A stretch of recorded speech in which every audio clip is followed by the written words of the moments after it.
ఒక వ్యక్తి నడి రోడ్డు మీద ప్రజల్ని నరుక్కుంటూ పోతున్నాడనమాట. 2 కత్తులు, పదునైన కత్తులతో పట్టుకొని ఒక వ్యక్తి నరుక్కుంటూ పోతా ఉన్నారు.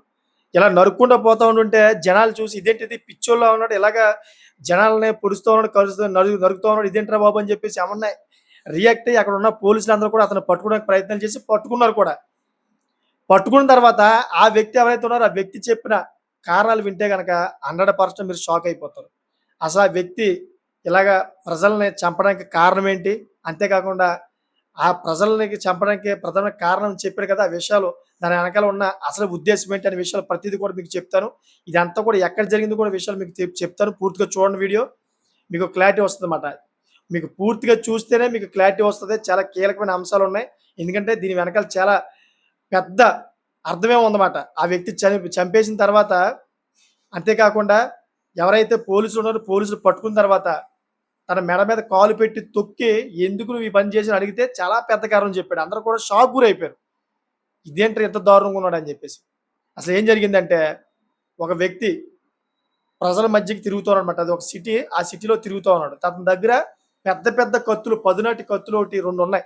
ఈ 2 కత్తులతో కూడాను తిరుగుతా ఉండి, ఒకేసారి ముగ్గురు మహిళల మీదయితే దాడి చేశాడు.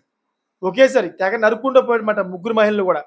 ఇలా ఎప్పుడైతే ముగ్గురు మహిళలు కూడా నరుక్కుంటూ పోయాడో, సడెన్‌గా ఆ పక్కన సిటీ అంటే ఒక రకంగా చెప్పాలంటే అడుగడుగునా కూడా పోలీసులు భద్రత ఉంటది బాగా. ఆ విషయం మీకు తెలిసిందే. సో, పోలీసులు దాన్ని గమనించారు. ఇదేంటిది ఇలా నరికేత్తున్నాడని జెప్పేసి, ఒక డ్యూటీలో ఉన్న పోలీస్ వ్యక్తి, అంతేకాకుండా ఒక ఆఫ్ డ్యూటీలో ఉన్నాడు పాపం. ఆ వ్యక్తి కూడాను ఒకేసారి సాహసించి ఆ వ్యక్తినైతే ఏదో విధంగా అయితే కంట్రోల్ చేసి, తన బూటు కాలుతోటి, పోలీసు యొక్క బూటు కాలుతోటి తన మెడ మీద తొక్కి మరీ, "నువ్వెవడవే? అసలు ఇలా చేసావేంటి? ఇలా నువ్వు అలా నరకడానికి ప్రధానమైన కారణం ఏంటి? ఎందుకు చేస్తున్నావు ఇలాగ" అని చెప్పేసి గట్టిగా అరిసి మరీ అడిగితే, ఆ వ్యక్తి ప్రధానమైన ఒక కారణం చెప్పాడన్నమాట. ఏంటంటే, "నాకు దేవుడు చెప్పాడు. ఆ దేవుడు ఎవరంటే అల్లా" అని చెప్పాడన్నమాట. ఇక్కడ ఏ మతాల గురించి మాట్లాడుతలేదు. అక్కడ సంఘటన ఏదవుతుందో ఆ సంఘటన గురించి మాట్లాడుతున్నానన్నమాట. ఆ వ్యక్తి ఎవరైతే ఉన్నారో ఆ వ్యక్తి చెప్పిన మాటల గురించి చెప్తా ఉన్నాను. నాకు ఆ దేవుడు ఎవరైతే ఉన్నారో అల్లా చెప్పాడు నాకు. అల్లా అన్నాడు, పాపులందరూ కూడా చంపేయమని చెప్పేసి అన్నాడని చెప్పేసి అతను ఆ పోలీసులతో చెబుతా ఉన్నాడు. చూడండి ఒకసారి ఎంత దారుణమో చూడండి ఒకసారి. మరి ఇటువంటి వ్యక్తికి ఎటువంటి శిక్ష పడాలంటారు? నేటి సమాజం చంద్రయానం ఏదైతే ఉందో అంటే చంద్రమండలంలోకి రాకెట్ ఎళ్ళే ఈ నేటి సొసైటీ, నేటి ఆధునిక ఈ ప్రపంచంలోని ఈ వ్యక్తి దేవుడు చంపేయమన్నాడని చెప్పేసి చంపేస్తూ ఉంటుంటే, మరి ఇటువంటి వ్యక్తులు ఏం చేయాలి చెప్పండి ఒకసారి? ఇటువంటి వ్యక్తులకి ఏం గుణపాఠం ఏం చేస్తే గుణపాఠం వస్తుందో చెప్పండి ఒకసారి? దీని వెనకాల ఏమి ఉందని చెప్పేసి పోలీసులందరూ కూడాను ఎంక్వైరీ చేస్తా ఉన్నారు. ఎందుకంటే ఈ వ్యక్తి ఈ విధంగా చంపడానికి ప్రధానమైన కారణం అల్లా అయ్యి ఉన్నాడు. ఏదో ఉగ్రవాద చర్య అయ్యి ఉంటది. ఉగ్రవాది యొక్క లక్షణాలన్నీ కూడా కనిపిస్తా ఉన్నాయి. ఈ వ్యక్తి ఈ ఉగ్రవాది యొక్క ఘటన అయ్యి ఉంటదని చెప్పేసి పోలీసులు చాలా డీప్‌గా ఎంక్వైరీ చేస్తా ఉన్నారన్నమాట. ఇదంతా ఎక్కడ జరిగిందంటే ఫ్రాన్స్‌లో జరిగింది. ఫ్రాన్స్‌లోని ఈ వ్యక్తి కత్తులతో విహారం చేస్తూ ముగ్గురు మహిళలనైతే అత్యంత దారుణంగా చంపేశాడు. చాలా చింతించవలసిన ఘటన ఇది నిజంగా చెప్పాలంటే నిజంగా. ఎందుకంటే ఇటువంటి ముష్కరులు రోజుకు రోజుకు పెరిగిపోతా ఉన్నారు. రీసెంట్‌లీగా మనం చూసుకుంటే మన ఢిల్లీలో కూడాను ఏదైతే కారు బాంబ్ ఉందో కారు బాంబ్‌లో కూడా ఇటువంటి సంఘటన జరిగింది. ఒకేసారి కారు బాంబ్ బ్లాస్ట్ అవ్వడం వల్ల 11 మంది చనిపోయారు ఢిల్లీలోని. అది కూడా ఏదైతే ఎర్రకోట ఉందో ఎర్రకోట దగ్గర నియరెస్ట్‌లోనే. దానికి ప్రధానమైన కారణం ఎవరు? ఒక డాక్టర్ చదువుకున్న వ్యక్తి. చదువుకున్న వ్యక్తి ఒక డాక్టరు. మరి అంత డాక్టర్ అంటేనే మరి చాలా తెలివైన వ్యక్తిగా మనం అనుకుంటా ఉంటాం. మరి అటువంటి వ్యక్తి ఈ పని చేయడం వల్ల ఏమనుకోవాలి? అసలు సమాజం ఎటుపోతుందనుకోవాలి నిజంగా చెప్పండి మీరే ఒకసారి. సో, ఆ వ్యక్తి కూడాను ఏం జెప్పాడు? అల్లా చెప్పాడు మాకు. అల్లా నుంచి అయితే ఆదేశాలొచ్చాయి. అందుకే మేము లేపేసామని జెప్పేసి ఆ వ్యక్తి కూడా ఒక వీడియో కూడా రిలీజ్ చేశాడన్నమాట. ఎవరిని వదిలే ప్రసక్తే లేదని జెప్పేసి. సో, ఈ విధంగా అయితే ముష్కరులు వస్తా ఉన్నారో, దయచేసి మీరు అపార్థం చేసుకోవద్దు. ఇక్కడ ఏ మతం గురించి నేను మాట్లాడతలేదు. సంఘటనలు ఏవైతే జరిగాయో, ఆ సంఘటనలో ఆ వ్యక్తులు మాట్లాడిన మాటల గురించి చెప్తున్నాను. ఇక్కడ ఏ మతమైనా గానీ సంఘటనలు జరుగుతా ఉంటాయి. అందుకనే మీరు అపార్థం చేసుకోరు అని చెప్తాననమాట.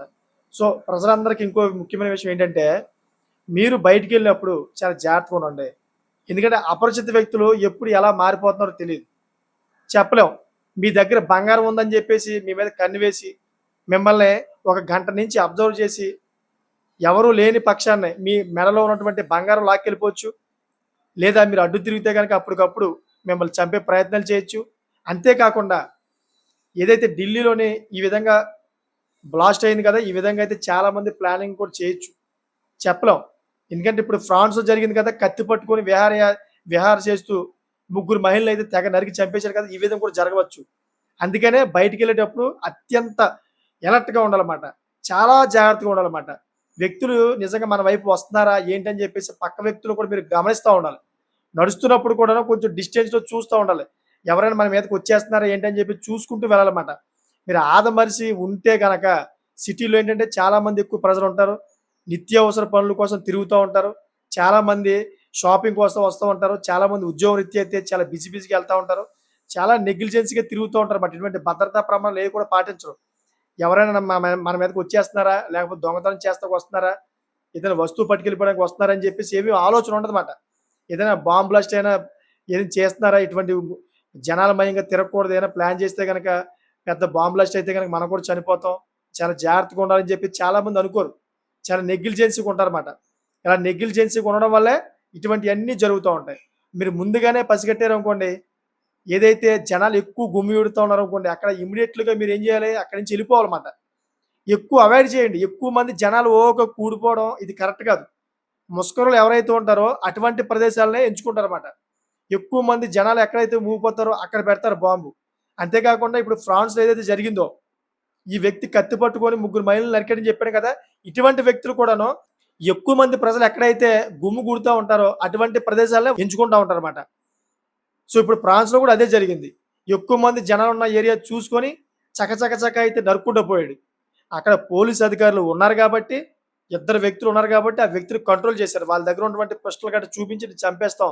కంట్రోల్ అవ్వకపోతే అని చెప్పేసి మీదకెళ్ళి గట్టిగా అరిచి, ఆ వ్యక్తినైతే ఏదో విధంగా పడుకోబెట్టి మెడ మీద కాలు పెట్టి మరీ అతన్ని నొక్కారు.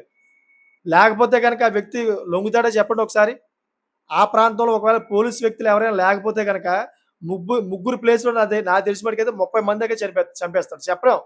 ఎందుకంటే ఎక్కువ మంది జనాలుంటారు. పొడుచుకుంటూ పోతాడు. ఏముంది పొట్టలో ఒకసారి కత్తి దిగిందంటే మీరు నాకు తెలిసిన మటుకైతే ఒక 10 నిమిషాలు, 15 నిమిషాల దాకా బతికే ఛాన్సే ఉండదన్నమాట. రక్తస్రావం అయిపోద్ది. ఆటోమేటిక్‌గా బ్రీతింగ్ కంట్రోల్ అవ్వదు. బ్రీతింగ్ ఆగిపోద్దన్నమాట. అటువంటి పరిస్థితులు ఏర్పడతాయి. అందుకనే బయటికెళ్ళేటప్పుడు 100% ఇటువంటి ముష్కరుల నుంచి జాగ్రత్తగా ఉండండి. చెప్పలేం. ఎటునుంచి ఎటువంటి ప్రమాదం వస్తదో మనకు చెప్పలేం. అందుకని ప్రతి ఒక్కరు కూడా జాగ్రత్తగా ఉంటారనే ఏదైతే ఈ ఇన్సిడెంట్ ఉందో, ఈ ఇన్సిడెంట్ తీసుకొచ్చి మీ ముందు పెడతామనమాట. ప్రతి ఒక్కరు కూడా ఎలర్ట్‌గా ఉంటారని. ఎందుకంటే నేటి సొసైటీలోని ఎవరు ఏ విధంగా మారిపోతున్నారో అని తెలియట్లా. కొంతమంది మాటలు విని దేశానికి చెడ్డ చేద్దామని చెప్పేసి కొంతమంది మాటలు విని, కొంతమంది వ్యక్తులు ఈ విధంగా తయారవుతూ ఉన్నారన్నమాట. ఇప్పుడు ఏదైతే కాక్రోచ్ జనతా పార్టీ ఉందో మనకి ఢిల్లీలో కూడా అల్లర్లు గట్టా జరిగాయి కదా! దీని గురించి కూడా చాలామంది వ్యతిరేకంగా మాట్లాడుతూ ఉన్నారు. కొంతమంది కాక్రోచ్ పార్టీ గురించి కూడా పాజిటివ్‌గా మాట్లాడుతూ ఉన్నారు. ఎందుకు ఈ విధంగా? దేశానికి నష్టం చేయడానికి కొంతమంది వ్యక్తులు ఉన్నారు. ఆ వ్యక్తులు విద్యార్థుల్ని పక్కదోవ పట్టిస్తా ఉన్నారు, రెచ్చగొడతా ఉన్నారు. ఒక బంగ్లాదేశ్, ఒక పాకిస్తాన్, ఒక నేపాల్ విధంగా మన దేశ పరువు దిగజార్చడానికే ఈ విధంగా చేస్తా ఉన్నారు. దేశం అంటే ఇష్టం లేని వ్యక్తులు అని చెప్పేసి కొంతమంది వ్యతిరేకంగా చెబుతూ ఉన్నారు. కొంతమందయితే కాక్రోచ్ చేసిన పని చాలా మంచి పని నిజంగాను. చాలా మంచి పని చేసి ప్రభుత్వం నుంచి ఏదైతే డిమాండ్ ఉందో ఆ డిమాండ్ అయితే ఆళ్ళు తీర్చుకున్నారు. విద్యార్థుల తరపున అయితే బాగా నిలబడ్డారని చెప్పేసి వాళ్ళు చాలామంది పాజిటివ్‌గా చెప్పారు. ఈ రెండిట్లో ఏది నచ్చితే కాక్రోచ్ పార్టీ వాళ్ళకి అదే తీసుకుంటారు వాళ్ళు. అండ్ ఎందుకంటే మనకు సంబంధం లేని విషయం మాట అది. సో, ఈ విధంగా అయితే బయట జరుగుతా ఉంది కాబట్టే ఈ సిట్యుయేషన్ తీసుకొచ్చాను. దేశం మీద ఇష్టం లేని వ్యక్తులు ఎవరైతే ఉంటారో ఆ వ్యక్తులే ఇటువంటి పనులు చేస్తా ఉంటారు.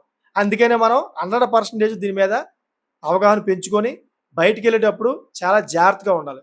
చాలా జాగ్రత్తగా లేని పక్షంలో ఇటువంటి ప్రమాదాలు జరిగే అవకాశం ఉంటాయి కాబట్టే ఇయన్నీ కూడా చెబుతాననమాట. మీకేమనిపిస్తుంది? ఇటువంటి వ్యక్తులకి ఎటువంటి శిక్ష పడాలి? ఎవరైతే దేశద్రోహులు ఉంటారో, దేశం అంటే ఇష్టం లేదని చెప్తారు కదా! అటువంటి వ్యక్తులు ఉంటారు కదా! ఉగ్ర చర్యలతో పాల్పడుతూ ఉంటారు కదా! అటువంటి వ్యక్తులకి ఎటువంటి శిక్ష పడాలి? అటువంటి వ్యక్తులు ఏ విధంగా నిర్మూలించాలి? అనే దాని మీద మీకేమైనా అవగాహన ఉంటే గనక కామెంట్ చేయండి. అదేవిధంగా ఇటువంటి లేటెస్ట్ ఇన్ఫర్మేషన్ ఎప్పటికప్పుడు నేను తీసుకొస్తా ఉంటాను. నా ఛానెల్ సబ్స్క్రైబ్ చేసుకోండి. Thanks for watching friends.